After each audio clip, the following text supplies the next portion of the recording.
Heyo, Random Tree here again, and we're here with a Snicker of Magic again. This is by Natalie Lloyd, and we're on Chapter 7. Where's Chapter 7 anyways? There's Chapter 8. There's Chapter 7. How long is this one? 1, 2, 3, 4, 5, 6, 7, 8, 9, 10, 11, 12. That's quite a lot. Well, we better get started. The one stipulation Aunt Chloe had given us when we showed up at this Sandcut apartment complex with a dog and 3 grocery bags full of dirty clothes was this: we had to go to church with her. I could see in Mama's eyes that she wanted to take our hands and holler for biscuit and stomp right back to the pickled jalapeno, but something convinced her otherwise. I saw the words French fry floating through the hallway, and it's not because we craved them, but because we'd been eating French fries and service station nachos for weeks. The pickled jalapeno needed a rest, and so did we.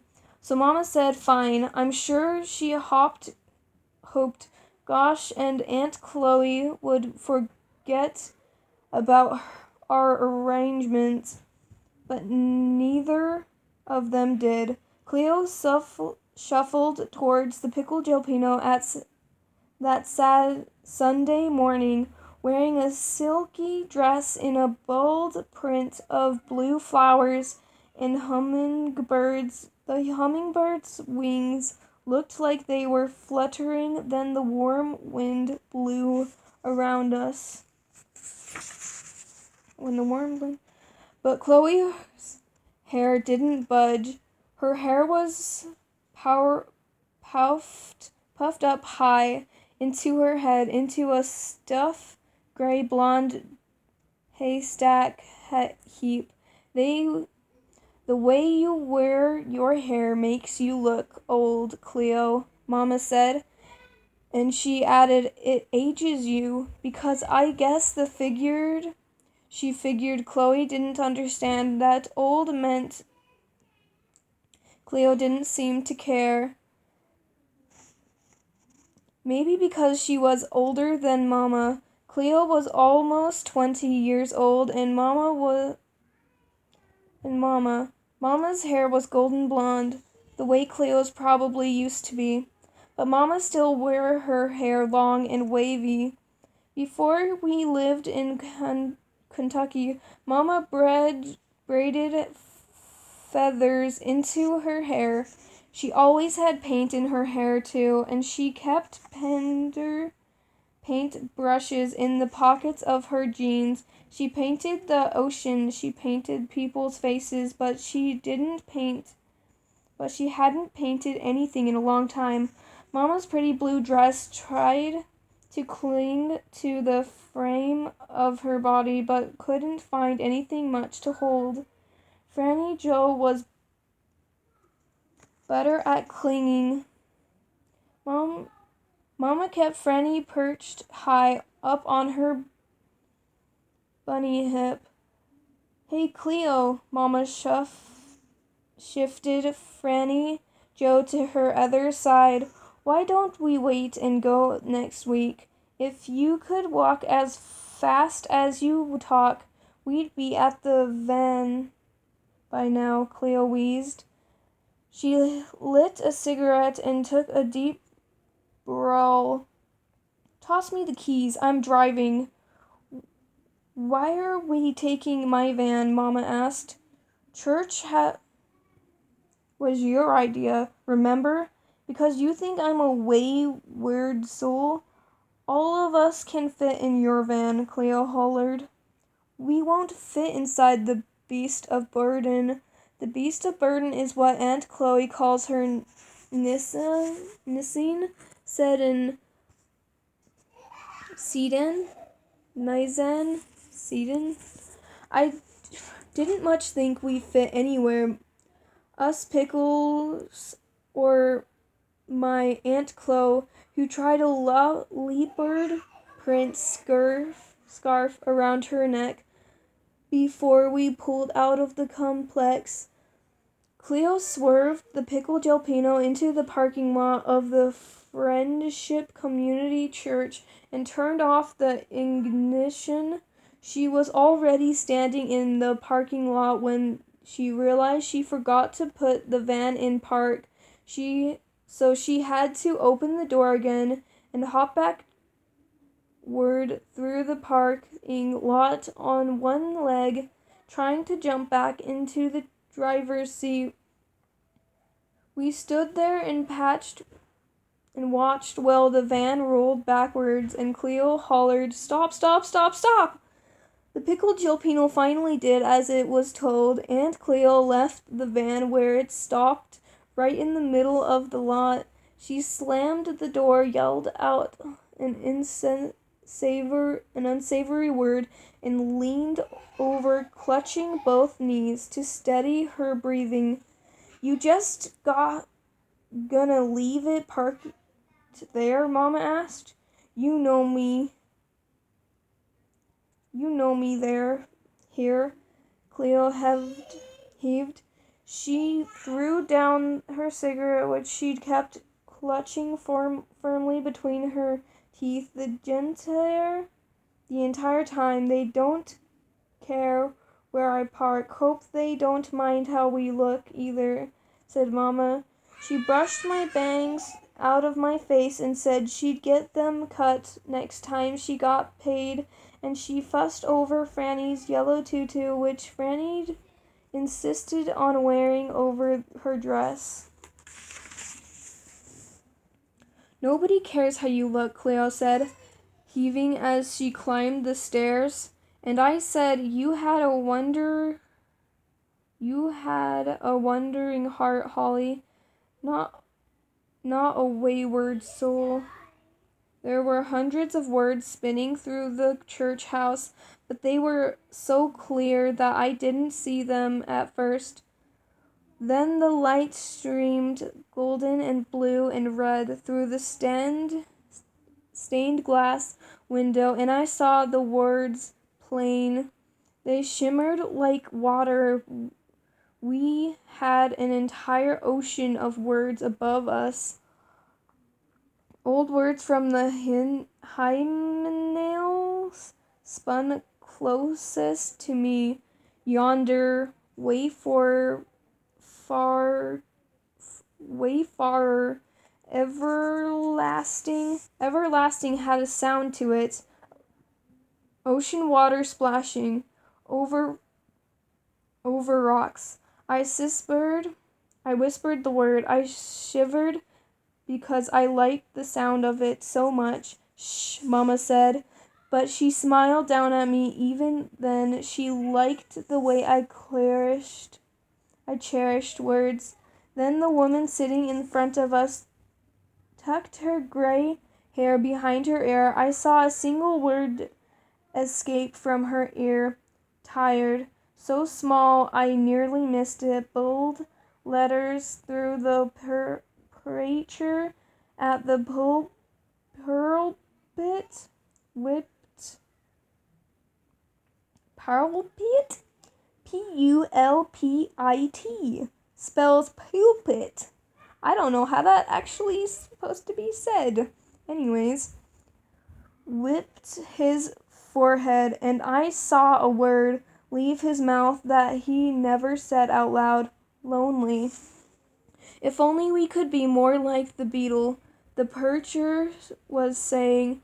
I sat up straighter in my seat. It's not that I'd forgotten Joseph's pumpernickel secret, but hearing the word beetle came out of somebody else's mouth made me realize how special that secret was. And anyhow, I only knew the beetle's identity, not exactly what he did or why he called himself the beetle. The preacher said we need to follow the beetle's example. do good things for people without expecting anything in return. So Joseph's know-how was enormous. He did a bunch of good for people, but he didn't want them to know who did it. That sounded 10 where was I? For people without expecting anything in return. So Joseph's know-how was enormous. He did a bunch of good things for people, but he didn't want them to know who did it. That sounded 10 different kinds of ridiculous to me. My heart was right about my first friend. He was weirdly wonderful. Let's close in prayer. The preacher said, I wondered if he knew how many prayer words had been circling through the room the whole time, even before he told us the prayer. Help me, hold me, hear me, please. I looked down at my blue book, hoping from far off it might look like my eyes were shut. I wrote down some of the words I'd seen. I didn't hear much of what the preacher prayed until he said, I pray that you know today how deeply you are loved, and I hope you take the time to pray for the ones you love. Tell them how much they mean to you this week. Your words don't have to be fancy, just sincere. So I gave my words to Gosh without closing my eyes and without speaking a single one of them. Silent words, the kind a person's heart speaks. Turns out my heart had a bunch to say. I prayed for the beetle first. Then I prayed Mama might get inspired to paint something again. Next up was Aunt Chloe. I nudged her with my elbow and whispered, What do you pray to Gosh for? A man, she whispered, but then we whispered turned into a snore, and then a snicker, and then she got so tickled at her own joke that the few vibrated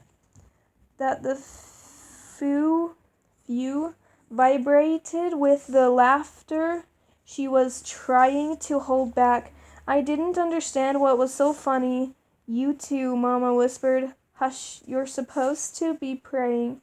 So I prayed for Mom, for Aunt Chloe, since that's what she said she wanted. I prayed for Franny Joe and for Biscuit. I prayed we could make a home here in Midnight Gulch, that Mama would settle into this place instead of driving us back out.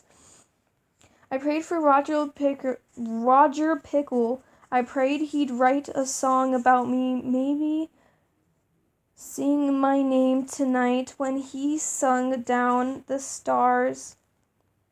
Maybe I would see my name spelled in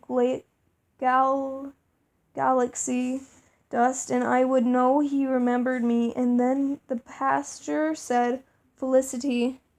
The pastor? I gasped, and my mama glared at me. Nostrils flared, thinking I was casing some silent ruckus. No doubt, but the pastor wasn't looking at me. His eyes were still closed tightly. His hands clutched the podium so hard his knuckles were pale. Felicity, he said, means intense happiness. The world is a sorrowful place. The world is a sorrowful place, and we know there are kinds of happiness that don't last, that fade off, that leave us feeling wrung out and fickle. Pickle, Franny Joe gasped. They're kicked us out. Mama clamped her hands over Franny's mouth and pulled her into her lap. But there are true, intense kinds of happiness The preacher continued, Felicity is a particular kind of joy, a wonderful joy. This week I dare you to choose joy. And then the preacher said, Ahem, ahem. Cleo nodded, ahem.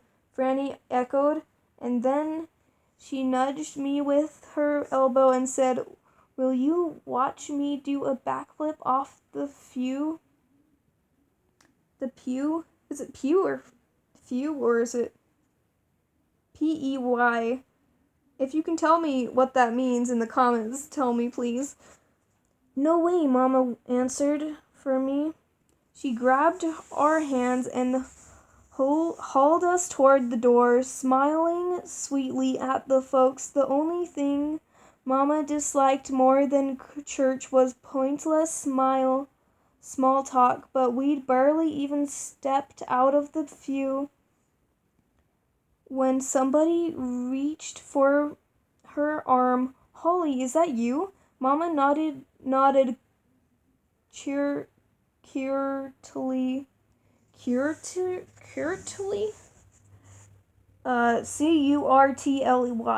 What does that spell? Curtly.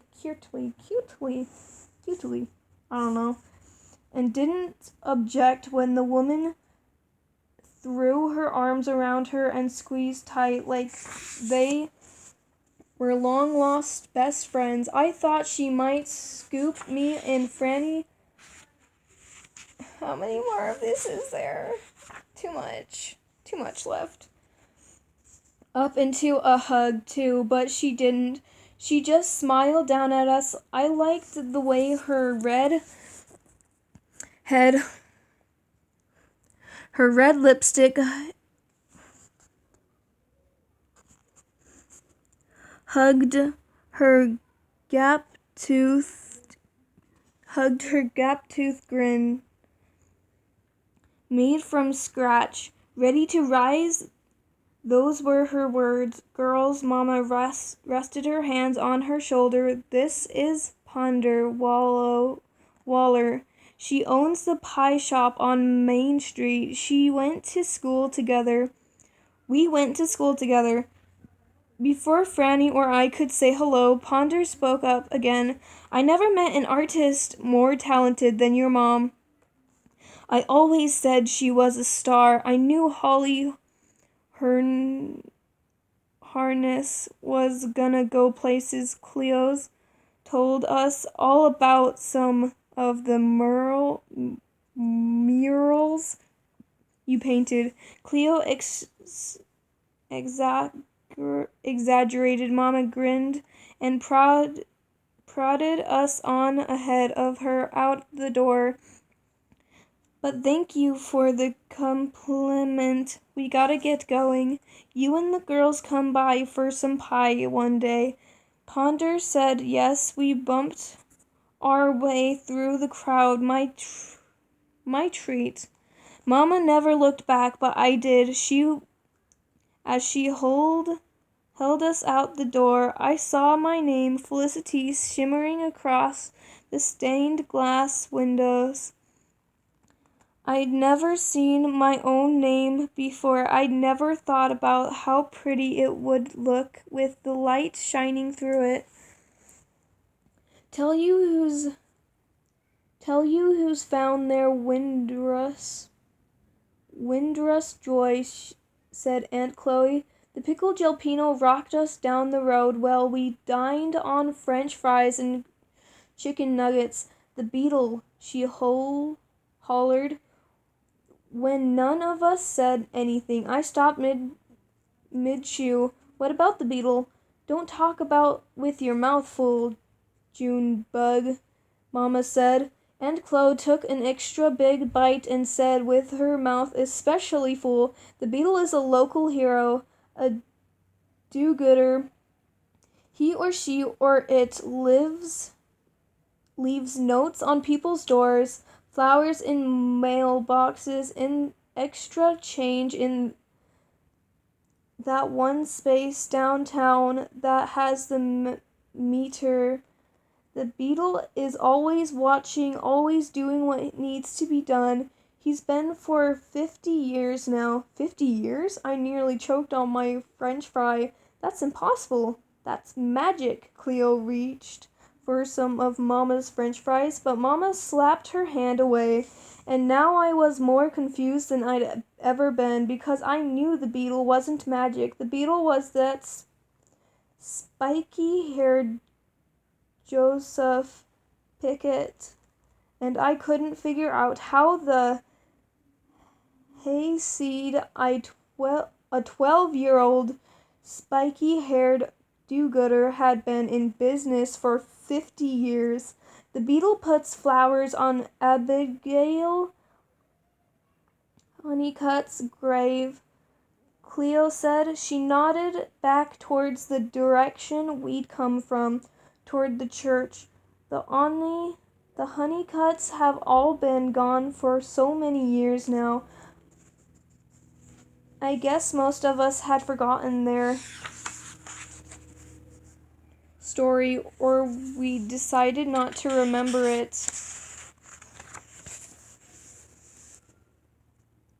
Which is very different, but every bit as bad. The beetle was the one who remembered us. One day the weeds were pulled up and the kudzu was cut back, and there was a bundle of red roses settled against Abigail Honeycutt's grave. I didn't think Abigail Honeycutt had a grave, Mama said sadly. Her memorial then, Chloe clarified. Then she looked back at me. That's too sad a story. We'll talk about that some other day. We let the sad quiet linger in the van for a time. Finally, Mama sighed and said, I can't believe the beetle is still doing those things. That doesn't make any sense. That's impractical. The beetle can't last forever. That's magic, I guess, Cleo said. She glanced up at me in the rearview mirror. What's got you looking so perplexed, Felicity Juniper? Of course, I couldn't tell them the beetle was my first honest-to-goodness friend, and he was only 12, so instead of answering Cleo's question, I said, Day Grissom told me to tell you hello. Mama let out a low whistle at exactly the same time. Cleo said, Lord help us all. Is he still sweet on you, Cleo? Mama asked. Was he sweet on you ever? I asked. Cleo didn't answer either one of us. She pushed her big, round, snuggle sunglasses up on her nose and said, Somebody pass me my cigarette. And that was the end of it. Cleo didn't say another word until we got home, but Mama laughed. Day Grissom. Some things never change. Mama's laughter sounds prettier than any word I've ever heard. Franny was the first one to see the surprise waiting for us at Cleo's. Propped against the door was a box of dog treats, a coloring book, and a giant curtain of Mr. Zook's called Hannah Banana Coconuts. All three presents were tied up with a red ribbon. Mama read the note out loud. Dear World Traveling Pickles, welcome home to Midnight Gulch. Sincerely regards, the beetle. Gosh bless the beetle, Cleo laughed. Mama didn't say anything, but the smile on her face reminded me of the smile she used to have. Her painting smile, her dancing smile, magic. She picked up the box and carried it inside. There in the hallway, I said another prayer with my eyes open and without speaking any words at all. I thanked gosh for Jonah because somehow he'd managed to make Mama smile without even knowing her.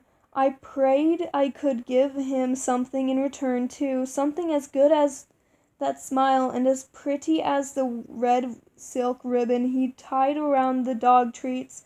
I wished I could give him the word red. Red is a ballooning word. I watched it rise up in front of me and sprout leaves and vines that stretched all across the apartment complex. Mama and Cleo and Franny didn't see it, of course, but I did. I picked an invisible flower and I tucked it in my hair. Well, that's the end of chapter 7. I know the episodes are longer, but that's pretty cool, I guess. And like, subscribe, do what you do, and have a lovely day. Goodbye!